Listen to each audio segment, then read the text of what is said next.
houseplants. What are you doing? I was just taking a little hike. Are you thinking What I'm thinking? I think so? Okay, let's go on a houseplant hike.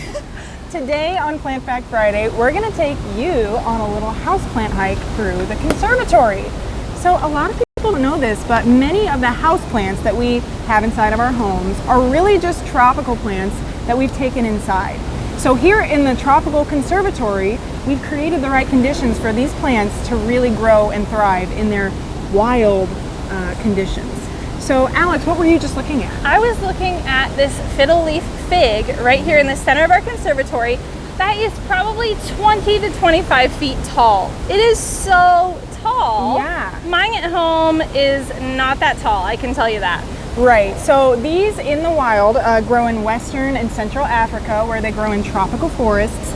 And you're right, this one is a lot bigger than most houseplants. In the wild, they can get 60 to 100 feet tall. Wow. Which is crazy. I've tried to grow one of these. It did not want to get even Yes, a this foot one tall. has branches. It is looking beautiful.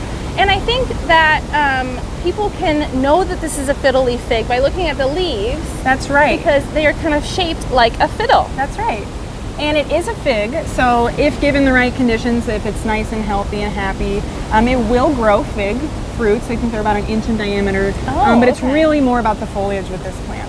And as you mentioned, this one is huge, which is even more impressive because it was actually cut back really severely in 2018, which was only a couple of years ago. Wow. So a really voracious grower here in the conservatory, and a really popular one with houseplant enthusiasts. Yes. Now mine at home likes indirect bright light. So not the sunniest place in my house, but it likes a lot of sun. And that makes sense because when we think about where this is growing in the wild, it translates right into what it needs as a houseplant. So like we said, this is a forest plant. It grows to be pretty tall. So it's not one of the understory plants. It kind of emerges into the higher layers of the canopy. So it makes sense that it would like a little more light than some of our understory plants like ferns and others. And it likes it really humid, which makes sense because we're here in the tropics. And we're experiencing that humidity. Yes. Yeah. Well, do you want to keep walking? See what else we can find? Well, let's go see what houseplants we can find. Right. I'll follow you.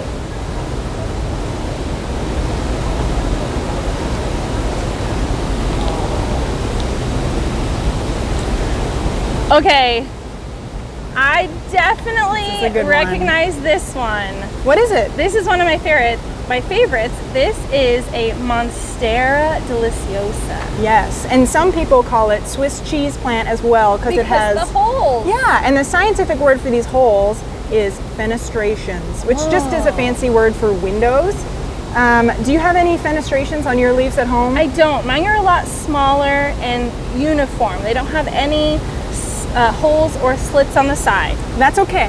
It's still a healthy plant. Okay. This is something that happens when the plant is really mature and also really healthy, of course. So Monstera, like other plants, I think pothos is another one. They have two types of leaves. They have an immature leaf, which is entire, meaning the edges are completely smooth, no slits, and they have no holes. And they have a mature leaf, which is much bigger, noticeably larger, and has all the holes and the slits. So it's just a sign that it's a mature, older plant.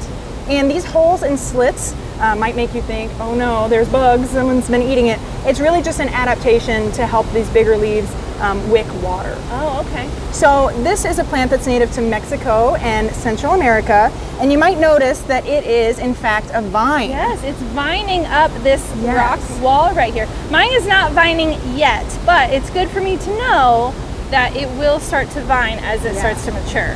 So as vines, these guys have some adaptations to help them sort of find a suitable tree or something else to climb up. They do something called negative phototropism. Well, negative phototropism. So phototropism means growing toward the light, which makes sense. Plants need light, grow towards the light. These do the opposite. And that is because, if you think about it, you've got a tree over here, sun over there. If you're a Monstera, you want to grow towards the tree, so you can but climb away up from the it. sun. Right. Wow. So ultimately, it's in their best interest to grow away from the light. And mine at home likes the indirect light, likes a lot of water, likes the moisture, so that makes sense. Total sense. So we're just simulating those tropical conditions in our homes to keep these plants healthy. Now I did notice something really special about this one. Let's peek over the edge right here, because this Monstera is actually variegated. And variegated just means that it has white splotches on it where there's no chlorophyll in those leaves. But so those are kind of the shady leaves, but as it grows more into the direct sunlight, they're entirely green because it needs the more chlorophyll. Makes total sense. And this is a really special plant because of that. Really special. And it's huge. It's glorious. Right. Tell us about the fruit. Yes, so another common name for Swiss cheese plant or Monstera deliciosa is Mexican breadfruit, and it produces this large fruit. You can see it's bigger than my hand. This is not ripe because it's still green. It's pretty firm. When it ripens up, it's yellow and it's a little bit squishier. And I'm told, I haven't tasted it, that it tastes like pineapple and banana kind of mixed together. Mine but if you has eat it never too soon, made of fruit. if you eat it too soon, I think it's poisonous. So I don't want to take Yeah, this. don't eat that. Excellent. Well, should we keep moving? Yeah, let's go find another one. Okay.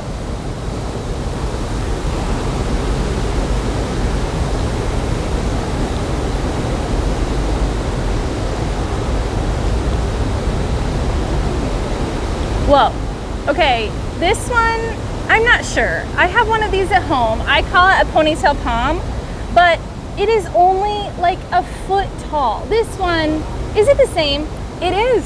Yes, so this plant right here, this with the light bark and the crazy foliage up top, this is a ponytail palm. Wow. They're native to southeast Mexico, where they grow in deciduous forests or on rocky cliffs in the mountains. So it's kind of bridging the gap between a more arid and a more moist habitat. Okay. And they're actually succulent. Did you notice how wide the base of your ponytail palm is? Yes. So it's holding onto water in that widened base. And are those the flowers? Yeah, and believe it or not, ponytail palm is in the asparagus family. Oh. Do you see the resemblance? Oh, definitely. I don't know, I don't really see type it. I don't flower. really see it. Oh. So in the wild, these plants can get up to 30 feet tall. This Wow. one's pushing at least 20. So mine is just like a baby, really. Right, and if you gave it the perfect conditions, maybe it would get taller. It might also branch. That's a sign that you've got a healthy, mature plant. And they might send up multiple shoots from the base as well. Awesome. Now I saw one of my favorites over here. Let's go find it. Okay, lead me to I see it. it. It's over here in the desert garden, Yes. which makes sense. Lots of succulent plants. Those are common house plants. Okay, what are we looking at? I see it right here. This is, I have a lot of these in my house, but they don't all look the same, so there must be a lot of variety. There are. But I call these snake plants. Yeah, snake plant, otherwise known as Sansevieria. That's the Latin name. These are native to Africa, kind of all over the continent. There's also some in Southeast Asia. And these are succulent plants, but they're not quite as finicky as some succulents. Yes, this is my go-to houseplant. If I have friends that have just moved into their home, I give them a snake plant because they're really durable and really adaptable to lots of different light conditions. Yeah. I have one in a bathroom that doesn't even have a window, and it's doing great. Right, so low light, high light, they won't really put up too much of a fight. Accidental line there. They also enjoy a good bit of drainage, so they don't want to be too moist in the soil. That's why these ones are planted here in our desert garden. And the one that we're looking at is a bird's nest variety, which is just the name for that type of growing style where they're kind of low and clump forming. Yes. But there's a lot of variety here. Just to our left we have some cylindrical stems. This is still Sansevieria. Interesting. And then down here further we have some really pointy ones, which are just another variety of Sansevieria. So I wonder, Alex, have you ever propagated these plants? Because they're pretty easy to propagate. I have. So I took one of my taller snake plants and cut it into about 2-inch sections and then planted those up. But it took a really, really long time for them to grow. Yeah, you have to be patient. Another way you can propagate these guys is by dividing them from their roots. They actually spread via a rhizome, which is technically an underground stem, but semantics. Oh, yeah. So these are pretty easy to propagate. Okay. So not only are they easy to grow, you can get more plants for the price of one. And they're really great for the air in your home, right? That's right. So this is on a short list of plants that was in a NASA clean air study back in 1989. They were trying to see if houseplants actually removed impurities from the air. And it turns out some of them do, and Sansevieria is one of those. So while it doesn't necessarily replace an air purifier, Right. it definitely makes you feel good about having these in your home. Yeah, and it's providing fresh oxygen. So Absolutely. I love my houseplants. Yes. So we just saw 4 plants right away, but there's obviously so many more. We could do this all day, but I think we're going to let you guys go. Yes. Definitely encourage you to come in, tour the houseplants of the conservatory, and see if there's any that you recognize. It really helps me figure out what conditions it wants in my house by seeing them in their native habitat. 100%. Yeah. We're happy to help you with that, Yes. Alex. Well, thanks for joining us today, and we'll see you next week on Plant Fact Friday.